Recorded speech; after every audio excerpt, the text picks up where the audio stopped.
বাচ্চা খরগোশদের জন্য উষ্ণ ও পরিষ্কার পরিবেশ নিশ্চিত করা হয়।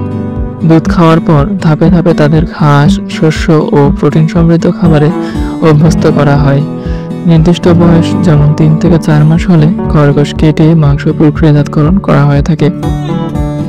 স্বাস্থ্যসম্মতভাবে খরগোশ জবাই করে মাংস সংরক্ষণের জন্য আধুনিক কোল্ড স্টোরেজ ব্যবহৃত হয়।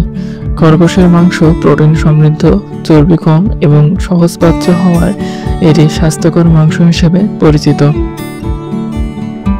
খরগোশের ফুড প্রসেসিং সেন্টারগুলোতে খরগোশের মাংস প্যাকেটজাত করে স্থানীয় ও আন্তর্জাতিক বাজারে সরবরাহ করা হয়ে থাকে। চীনা খরগোশের মাংসের চাহিদা দেশীয় ও আন্তর্জাতিক বাজারে দিন দিন বেড়েছে। রপ্তানির জন্য সঠিক মান ও স্বাস্থ্যবিধি মেনে প্রক্রিয়াজাতকরণ করা হয়ে থাকে।